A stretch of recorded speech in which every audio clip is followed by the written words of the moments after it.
حاضرین جمعہ، معزز سامعین اکرام، عزیز بچوں اور میری آواز کو سننے والی اسلامی مائیں اور بہنیں، خطبہ مسنونہ کے اندر سورہ تحریم کی 6ویں آیت آپ حضرات کے سامنے گوش گزار کی۔ کسی آیت کی مناسبت سے اولاد کی تربیت کے تعلق سے آج کے خطبہ جمعہ کے اندر بات کرنے کی کوشش کریں گے۔ اللہ رب العالمین سے دعا ہے کہ الہ العالمین مجھے حق بات کہنے کی توفیق عنایت فرمائے۔ سب سے پہلے ہم یہ دیکھتے ہیں کہ اولاد جو ہے اللہ تبارک و تعالی کی ایک بڑی نعمت ہے۔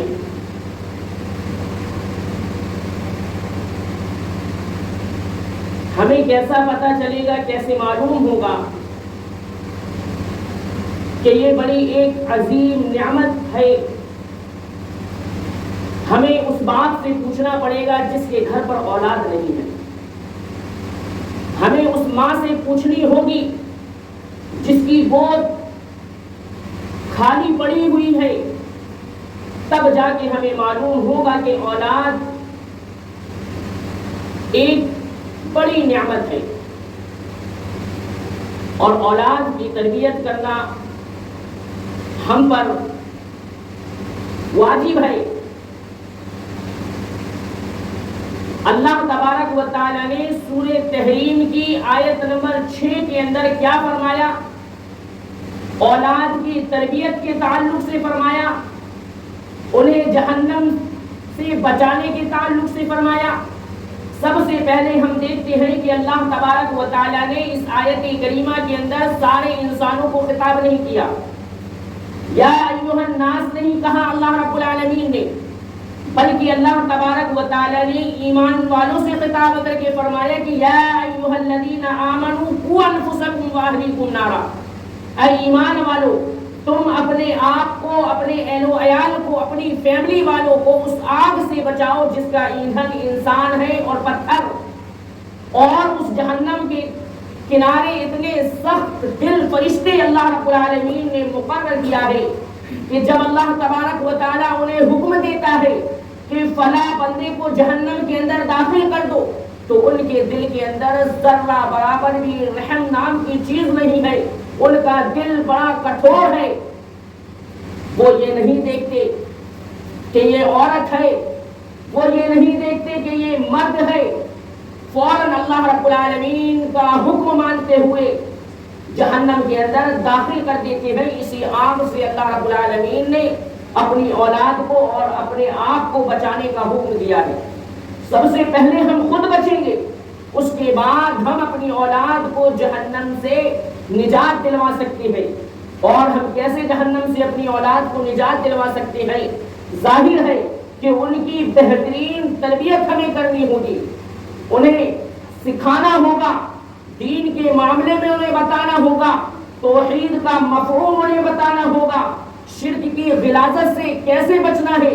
ہمیں اپنی اولاد کو اس طریقے کا تمام کے تمام چیز اس طریقے کی بتانی ہوگی، تب جا کر ہماری اولاد جہنم کے عذاب سے بچ پائے گی۔ میرے بھائیو، غور کرنے کا مقام ہے، سوچنے کی اللہ رب العالمین نے سوچنے کی صلاحیت ہمیں عطا کی ہے۔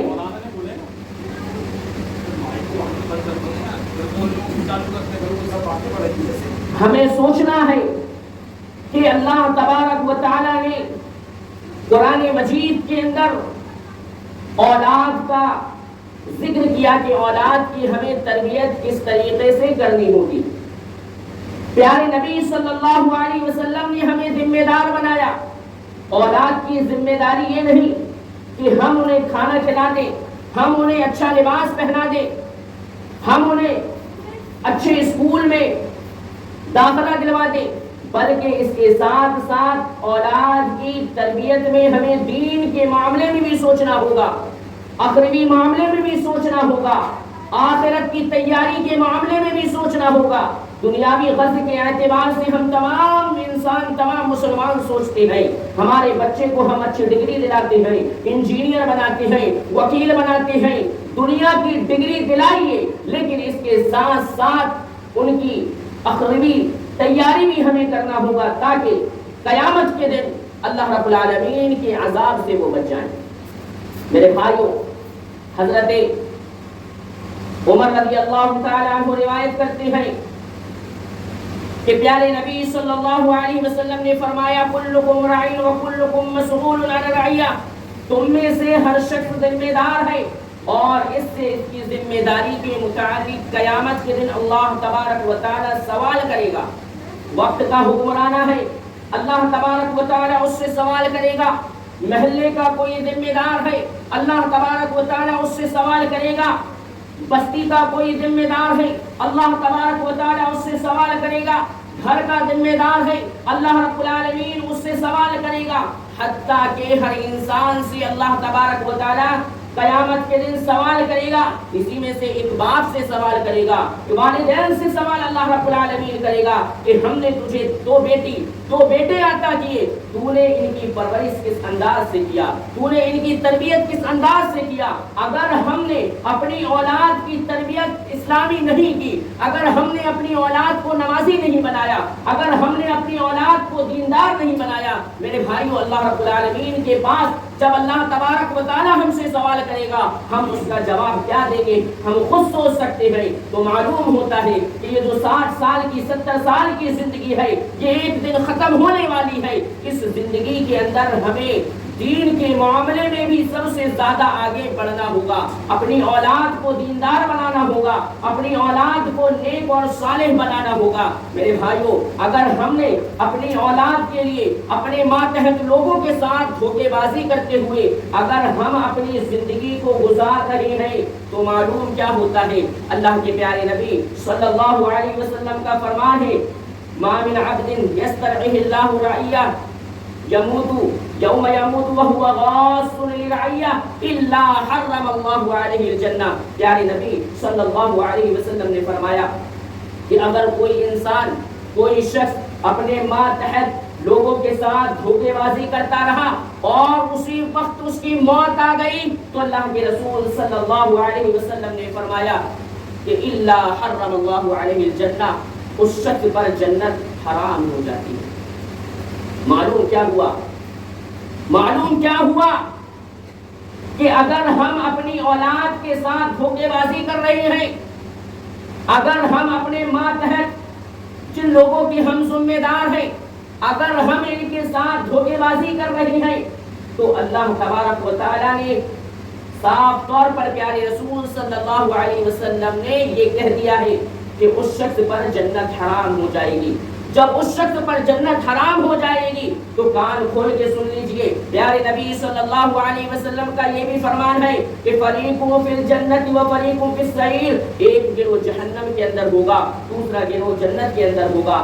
اگر ہم اپنے ماتحت لوگوں کے ساتھ دھوکے بازی کر رہے ہیں تو ہمارا ٹھکانہ جہنم ہوگا۔ اللہ اکبر! جہنم کا عذاب کتنا خطرناک ہے۔ جہنم کی ہولناکیاں کے بارے میں ہم نے سنا ہوگا کہ اس کی آگ دنیا کی آگ سے 69 درجے زیادہ گرم ہے۔ آج ہم اپنی اولاد، اگر کہیں موم بتی سے ہماری اولاد چلتے پھرتے ٹکرا جائے، اگر ہماری اولاد اگر بتی سے چلتے پھرتے ٹکرا جائے تو معلوم ہوتا ہے کہ ہم اپنی اولاد کو ڈاکٹروں کے پاس لے جاتے ہیں کہ کہیں ہماری اولاد کو چھالا نہ ہو جائے، ہماری اولاد کا گھاؤ نہ بڑھ جائے۔ ہم اپنی اولاد کے لیے جدوجہد کرتے ہیں، لیکن آخرتی زندگی کے بارے میں ہم نے بھول چکے ہیں کہ اس کی آگ کتنی خطرناک آگ ہے۔ میرے بھائیوں، آج ہماری اولاد نماز نہیں پڑھتی، آج ایک باپ نماز نہیں پڑھ رہا ہے۔ معلوم ہوتا ہے کہ یا ایھا الذین آمنوا قوا انفسکم واہلیکم نارا، اللہ تبارک و تعالی نے فرمایا کہ سب سے پہلے ہمیں اپنی اصلاح کرنی ہوگی، سب سے پہلے ہمیں خود جہنم کے عذاب سے بچنا ہوگا، سب سے پہلے ہمیں خود جہنم کی آگ سے بچنی ہوگی۔ اس کے بعد ہم بحیثیت ایک باپ ہونے کے خاطر ہم اپنی اولاد کو بتائیں جہنم کے بارے میں کہ جہنم کتنی خطرناک ہے۔ یہی وجہ ہے کہ اللہ کے رسول صلی اللہ علیہ وسلم کو جب نبوت ملی تو آپ صلی اللہ علیہ وسلم نے اپنے خاندان والوں کو جمع کیا اور ایک ایک کو مخاطب کر کے فرمایا کہ اپنے آپ کو جہنم کی آگ سے بچا لو۔ حضرت فاطمہ رضی اللہ تعالی عنہ پیارے نبی صلی اللہ علیہ وسلم کی سب سے چہیتی بیٹی کو پیارے نبی صلی اللہ علیہ وسلم نے بلایا اور فرمایا کہ اے فاطمہ، دنیا کے اندر تم جس چیز کا مجھ سے سوال کرنا چاہتی ہو، دنیا کے اندر تم مجھ سے جو چیز مانگنا چاہتی ہو مانگ لو، قیامت کے دن تمہارا باپ محمد رسول اللہ صلی اللہ علیہ وسلم تمہارے کام آنے والا نہیں ہے۔ میرے بھائیوں، تو معلوم ہوتا ہے کہ آخری نبی پیارے نبی صلی اللہ علیہ وسلم نے بھی اپنی اولاد کو جہنم سے بچنے کی تلقین فرمائی، جہنم سے بچنے کو کہا، اور ہم اور آپ تو ان کی بھول بھی نہیں ہے۔ میرے بھائیوں، ہم اور آپ تو ایک عام آدمی ہیں، ہم تمام مسلمانوں کو جہنم سے بچنے کی فکر ہونی چاہیے۔ میرے بھائیوں، معلوم ہوتا ہے کہ جہنم بہت خطرناک ہے، جہنم کی آگ بہت خطرناک ہے۔ میرے بھائیوں، اللہ رب العالمین سے ہم تمام مسلمانوں کو دعا کرنی چاہیے کہ اللہ تبارک و تعالی ہم تمام مسلمانوں کو جہنم سے دور رکھنا۔ حضرت لقمان علیہ السلام کا نام آپ نے سنا ہوگا، یہ کوئی نبی نہیں ہے، لیکن حضرت لقمان علیہ السلام، لقمان کے نام سے اللہ تبارک و تعالی نے ایک سورہ نازل کر دیا، سورہ لقمان۔ 10 نصیحتیں ملتی ہیں حضرت لقمان علیہ السلام کے تعلق سے۔ وَإِذَا قَالَ لُقْمَانُ لِأَبِيهِ لِابْنِهِ يَا بُنَيَّ لَا تُشْرِكْ بِاللَّهِ إِنَّ الشِّرْكَ لَظُلْمٌ عَظِيمٌ۔ سب سے پہلے حضرت لقمان علیہ السلام اپنے بیٹے سے نصیحت کر رہے ہیں کہ اے میرے پیارے بچے، اے میرے پیارے بیٹے، ان الشرک لظلم عظیم، شرک نہیں کرنا۔ کیوں؟ کیونکہ شرک سب سے بڑا ظلم ہے، سب سے خطرناک گناہ ہے۔ شرک اللہ رب العالمین کے نزدیک بہت بڑا جرم ہے۔ اللہ تبارک و تعالی بڑے بڑے گناہوں کو چاہے گا تو معاف کر دے گا توبہ کے بغیر، وہ اس کے اختیار پر ہے، لیکن اللہ تبارک و تعالی شرک کو معاف نہیں کرے گا، شرک کو معاف نہیں کرے گا۔ اگر ہم نے توبہ کرے سچے دل سے، اللہ رب العالمین دعاؤں کو سننے والا ہے، اللہ تبارک و تعالی ہماری دعاؤں کو قبول کرے گا، اللہ رب العالمین ہماری دعاؤں کو سنے گا۔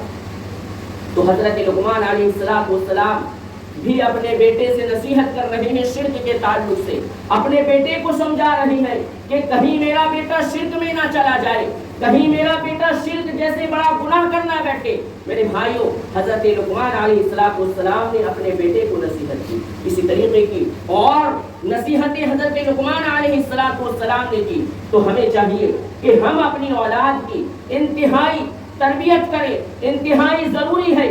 اگر ہم اپنی اولاد کی صحیح تربیت کر رہے ہیں تو ہماری جو اولاد ہے، جو ہم دنیا کے اندر ہم اپنی اولاد کو پریشان نہیں دیکھ سکتے، قیامت کے دن بھی اللہ تبارک و تعالیٰ کے ہاں جب فیصلہ ہوگا، نمازیوں کا فیصلہ ہوگا، حاجیوں کا فیصلہ ہوگا، صدقہ کرنے والوں کا فیصلہ ہوگا، تمام کے تمام نیک اعمال کرنے والے کا جب فیصلہ ہوگا تو اللہ تبارک و تعالیٰ کے سامنے ہماری اولاد پاس ہو جائے گی۔ یہ دنیا ایک آزمائش ہے، یہ دنیا ایک آزمائش ہے، امتحان ہال ہے۔ اللہ رب العالمین قرآن مجید میں فرماتا ہے الذی خلق الموت والحیاۃ لیبلوکم ایکم احسن عملا۔ اللہ تبارک و تعالی آزماتا ہے، اللہ رب العالمین نے ہمیں اولاد دے کر آزمایا، اللہ تبارک و تعالیٰ کسی سے اولاد کو چھین کر آزماتا ہے۔ اللہ تبارک و تعالیٰ نے جو 60 سال 70 سال کی جو زندگی ہمیں دی ہے، یہ ایک امتحان ہال ہے۔ جس طریقے سے دنیاوی معاملے کے اندر ہم امتحان ہال پر بیٹھتے ہیں، اور جب ہم امتحان ہال کو جب ہم اپنا پیپر کمپلیٹ کرتے ہیں، ہم رزلٹ کے لیے سوچتے ہیں کہ اب ہمارا رزلٹ کیسے ہوگا، ہم دعائیں مانگتے ہیں اللہ تبارک و تعالیٰ سے، گڑ گڑاتے ہیں کہ اے اللہ مجھے پاس کر، اچھے نمبرات مجھے عطا کر۔ میرے بھائی، یہی زندگی کا معاملہ ہے۔ دراصل یہ اللہ تبارک و تعالیٰ کی آزمائش ہے، اللہ تبارک و تعالیٰ کا امتحان ہال ہے، اللہ تبارک و تعالیٰ آزماتا ہے۔ اللہ رب العالمین ہمیں آزما رہا ہے، کسی کو اولاد دے کر، کسی سے اولاد چھین کر، کسی کو مال دے کر، کسی سے مال لے کر، میرے بھائیوں مال بھی ایک فتنہ ہے، اولاد بھی ایک فتنہ ہے، آزمائش ہے۔ انما اموالکم و اولادکم فتنہ، اللہ تبارک و تعالیٰ نے اولاد کو آزمائش کہا، ایک فتنہ کہا۔ میرے بھائیوں اگر یہ آزمائش اولاد ہمارے لیے رحمت ہے اور یہی اولاد ہمارے لیے زحمت بھی بن سکتی ہے۔ زحمت کیسے بنے گی؟ ہم اپنی اولاد سے بڑے لاڑ پیار سے محبت کرتے ہیں، ہم اپنی اولاد سے بے انتہا محبت کرتے ہیں، اور اس کے بعد معلوم ہوتا ہے کہ اب ہماری اولاد کیسے زحمت بنے گی، ہمارے لیے کیسے پریشانی بنے گی۔ ہماری اولاد بھی ہمارے لیے پریشانی ہے۔ یاد رکھیے گا کہ ایک باپ مسلمان، ایک باپ بحیثیت مسلمان ہونے کے باوجود اگر وہ فجر کی نماز کا اہتمام کرتا ہے، اگر وہ عشاء کی نماز کا اہتمام کرتا ہے، مؤذن صدائیں لگاتا ہے کہ حی علی الصلاۃ حی علی الفلاح، آؤ کامیابی کی طرف، آؤ نماز کی طرف، اللہ تبارک و تعالیٰ کے لیے مؤذن صدائیں لگاتا ہے کہ اللہ بڑا ہے، آؤ مساجد کی طرف آؤ، لیکن بحیثیت ایک باپ کے لیے اولاد زحمت کس طریقے سے بنے گی کہ اگر ہم معاشرے کے اندر، اگر ہم سوسائٹی کا جائزہ لیں، اگر ہم اپنے شہر کا جائزہ لیں تو ہمارے گھروں پر کتنے ایسے نوجوان ہیں، کتنے ایسے بزرگ ہیں جو مؤذن کی صدائیں جب سنتے ہیں اپنی کان سے حی علی الصلاۃ حی علی الفلاح کی آواز صدائیں کو سنتے ہیں تو ہم فوراً اپنے بستر کو چھوڑ کر، اپنے نرم بستروں کو چھوڑ کر، اپنے کاروبار کو چھوڑ کر فوراً اللہ رب العالمین کے گھر پر آ کر رجوع ہو جاتے ہیں، اللہ تبارک و تعالیٰ سے دعا مانگتے ہیں، اللہ تبارک و تعالیٰ سے کے سامنے اپنے گناہوں کو رکھتے ہیں۔ لیکن میرے بھائیوں مجال ہے، ہمت ہے ہماری کہ ہماری اولاد ہمارے سامنے کرکٹ کھیل رہی ہے، ہماری اولاد ہمارے گھر پر ہمارے سامنے موبائل چلا رہی ہے، ہماری اولاد ہمارے پاس بیٹھ کر ٹی وی دیکھ رہی ہے، لیکن ہماری اتنی ہمت نہیں کہ ہم اپنی اولاد کو نماز کے لیے کہہ دیں، ہم اپنی اولاد کو نماز کے لیے کہہ دیں۔ قیامت کے دن یہی اولاد میرے بھائیوں ہمارے لیے زحمت بنے گی۔ اللہ تبارک و تعالی جب ہمیں جنت کے اندر داخل کرنے لگے گا، پیچھے سے آ کر ہماری اولاد ہمارے گریبان پکڑ لے گی، ہمارا کرتا پکڑ لے گی، اور اللہ رب العالمین سے سوال کرے گی کہ اے اللہ، یہ میری ماں ہے، یہ میرا باپ ہے، یہ میرے گھر کا ذمہ دار ہے۔ جب اللہ رب العالمین کے گھر سے اذان کی صدائیں آتی تھی کہ اللہ سب سے بڑا ہے، حی علی الصلاۃ نماز کی طرف آ جاؤ، حی علی الفلاح کامیابی کی طرف آ جاؤ، تو یہ بحیثیت ایک دادا ہونے کے باوجود، بحیثیت ایک باپ ہونے کے باوجود یہ اپنے گھر سے اپنا لباس پہن کر، اپنی ٹوپی پہن کر یہ مساجد کی طرف لپک جایا کرتا تھا۔ لیکن زندگی کا معاملہ ایسا ہے، 60 سال 70 سال یہ ہمارے ساتھ رہا، لیکن اس کی زبان نے کبھی ہمیں یہ نہیں کہی کہ اے میرے پیارے بچے، اے میرے پیارے بیٹے، اذان تیرے کانوں پر ٹکرائی ہے، اب نماز کی طرف چل۔ اللہ تبارک و تعالی اس گناہ کی وجہ سے، ایک چھوٹی سی غلطی کی وجہ سے اللہ تبارک و تعالی ہمیں جہنم کے اندر داخل کر دے گا۔ یہ اولاد میرے بھائیوں ہمارے لیے زحمت بنے گی، ہمارے لیے پریشانی بنے گی۔ اگر جنت کے اندر جانا چاہتے ہیں، اگر ہم جہنم کے عذابات سے بچنا چاہتے ہیں تو ہمیں اپنی اولاد کی صحیح تربیت کرنی ہوگی۔ اب معاملہ یہ آتا ہے کہ ہم یہ کیسے کہہ سکتے ہیں کہ ہم اپنی اولاد کو نماز پڑھ لیتے ہیں؟ بہت سارے مسلمان گھرانوں کا اگر ہم ٹھکانہ دیکھیں تو سارا کے سارا پریوار بیٹھ کر موبائل فون کو استعمال کر رہا ہوتا ہے، لیکن جب ان کے کانوں پر اذان کی آواز آتی ہے تو ان کی ہمت نہیں ہوتی کہ ہم اللہ تبارک و تعالیٰ کے گھر پر چلے جائیں، اللہ تبارک و تعالیٰ کے گھر پر آ جائیں، اللہ رب العالمین کو راضی کر لیں۔ میرے بھائیوں تو معلوم ہوتا ہے کہ جب ہمارا ٹھکانہ اللہ تبارک و تعالیٰ جہنم بنائے گا تو ہمیں پھر معلوم ہوگا کہ ہم نے اولاد کی تربیت اچھے انداز میں کیوں نہیں کی۔ اگر ہم اپنی اولاد کو جنت کے اندر دیکھنا چاہتے ہیں، اگر ہم خود جنت کے اندر جانا چاہتے ہیں تو ہمیں خود نیک بننا ہوگا اور ہمیں اپنی اولاد کو بھی نیک بنانا ہوگا۔ ہمارے دلوں کے اندر جنت کی فرمائش ہے۔ ہر انسان سوچتا ہے کہ اللہ تبارک و تعالی مجھے عالیشان مقام پر عطا کر، جنت میں اچھے سے اچھی جگہ عطا کرے گا۔ ہر انسان کی یہ دلی تمنا ہے، چاہے وہ کتنا ہی گنہگار کیوں نہ ہو، چاہے وہ شرابی کیوں نہ ہو، چاہے وہ زانی کیوں نہ ہو، چاہے وہ ڈاکو کیوں نہ ہو، ہر انسان کی یہ خواہش ہوتی ہے کہ اللہ تبارک و تعالیٰ مجھے جنت کے اندر داخل کرے۔ میرے بھائیوں، جنت اتنی آسانی سے ملنے والی نہیں، جنت اتنی آسانی سے حاصل ہونے والی نہیں ہے۔ جنت کے لیے ہمیں بہت محنت کرنا ہوگا، جنت کے لیے ہمیں اپنے گرم گرم بستروں کو چھوڑنا پڑے گا۔ گرمی کے موسم میں گرم پانی اکثر ٹنکیوں میں، اکثر ہمارے نلوں کے اندر گرم پانی آتا ہے، چڑچڑاتی دھوپ میں ہمیں اللہ رب العالمین کے گھر پر آنا ہوگا۔ اگر ہم اس آگ کو، اس دنیا کی آگ کو اگر ہم برداشت نہیں کر سکتے تو ہم قیامت کے دن کی جہنم کی آگ کو کیسے برداشت کریں گے؟ میرے بھائیوں، معلوم ہوتا ہے کہ یہ چھوٹی سی زندگی اللہ تبارک و تعالی نے ہمیں جو دی ہے، فمن زحزح عن النار وادخل الجنة فقد فاز وما الحیاة الدنیا الا متاع الغرور۔ یہ دنیا کھیل تماشا ہے، یہ دنیا ایک دن ختم ہونے والی ہے۔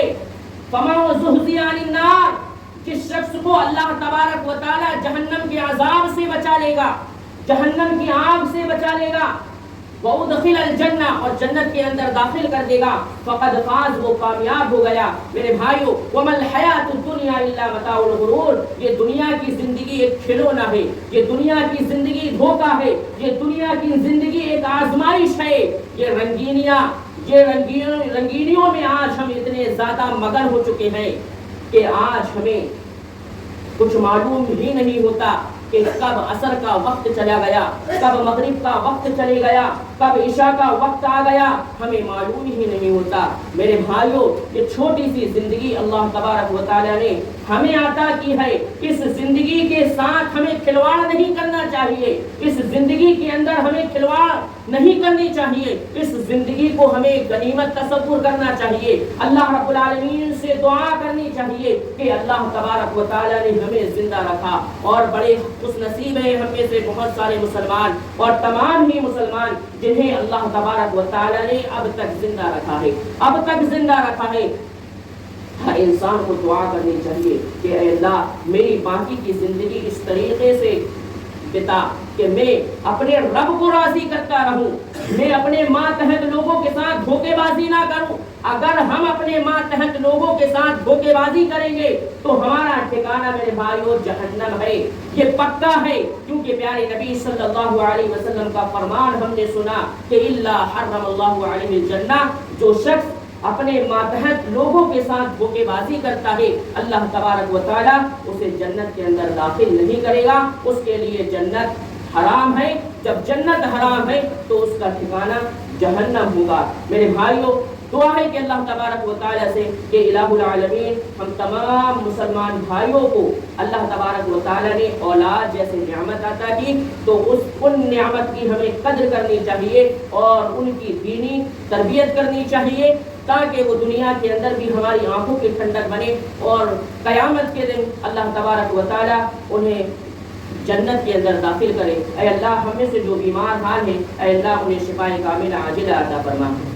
اے اللہ ہم میں سے جو پریشان حال ہیں، اے اللہ تو ان کی پریشانیوں کو دور فرما۔